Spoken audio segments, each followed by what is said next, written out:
Welcome everyone to Weekly News and IDW with Major Tidbits, and the topic for this video is Dole, pinanigan ang Nexperia laban sa manggagawa. Ano ba dapat ang papanigan ng isang ahensya ng gobyerno? Ang mga manggagawa? Ang batas?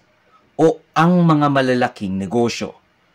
Well, walang masyadong news report patungkol dito sa strike na isinasagawa ng mga manggagawa laban sa pabrikang Nexperia na gumagawa ng semiconductor at electronics sa bansa.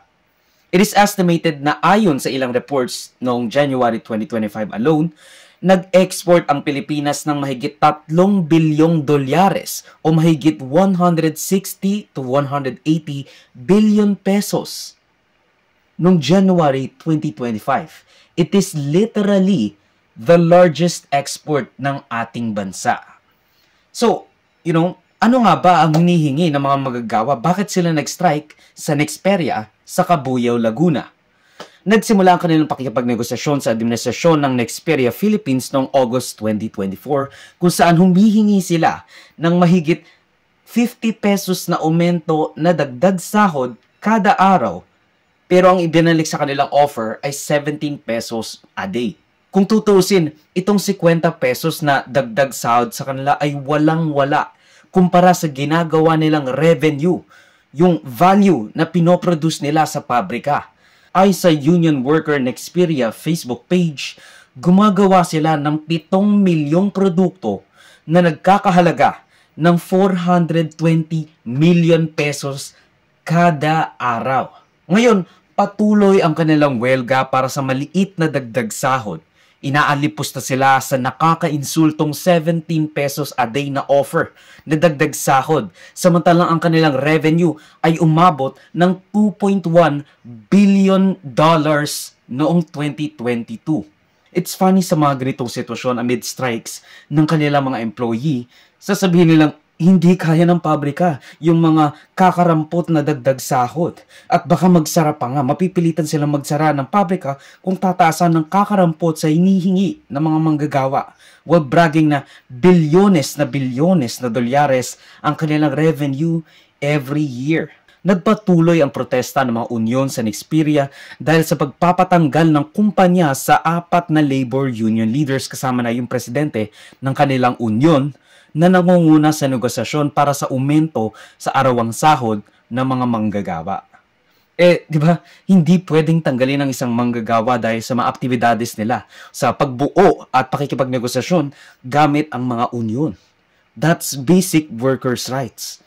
Ito pa ang malupit. Inutusan ng Department of Labor and Employment o DOLE na bumalik na sa negotiation table at bumalik na sa pagtatrabaho ang mga manggagawang nagsistrike imbes na suportahan ang maliit na aumento sa sahod na kanilang hinihingi. Ang sabi nila, meron sila authority para utusan at tapusin ang labor negotiation, ang collective bargaining agreement na ginagawa or sinasagawa ng mga union. Kasi it's in the national interest dahil nga again, top exporter tayo ng microchips at saka ng mga electronics. Akala ko ba poprotektahan natin ang backbone ng ating society, ang mga manggagawa, lalo na dito sa sektor ng electronic manufacturing. Napakalaking parte ito ng ating export. Napakalaking parte ng ating export ay galing dito sa pabrikang ito. Makita natin itong galamay ng isang ahensya ng gobyerno na para lang sa interes hindi ng tao, hindi ng mga mamamayan, kundi ng mga mayayaman.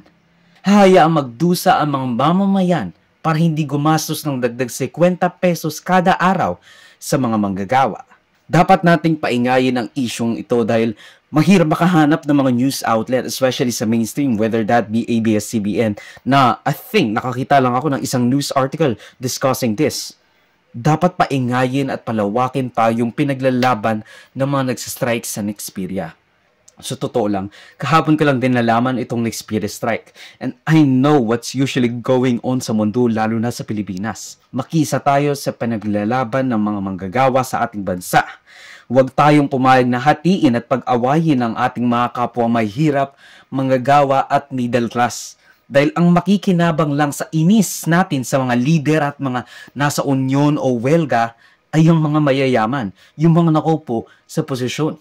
The more time we use squabbling internally, nakikipag-away tayo sa ibang tao, the more time we're not questioning kung bakit ba sila nagsistrike, bakit ba sila nag-huelga.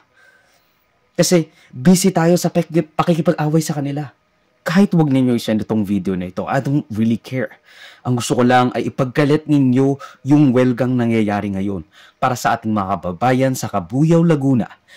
Nagtitiis ng matagal, naging pasensyoso at pasensyosa sa pagpikit ng mata at pagtakip ng tenga ng mga nasa posisyon.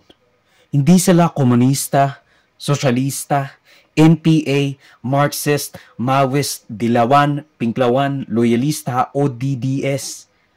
Tao sila, manggagawa sila, at higit sa lahat, Pilipino sila. Ang video clip na ito ay galing sa aking series na News and Worthy Recap. Check the entire video for the complete weekly news recap and subscribe to the channel to be kept up to date sa mga local at global news na I'll make sure would be interesting to you particularly. Di ko alam yung name mo pero you should subscribe. You Muhammad Smith? I don't fucking know. John Smith?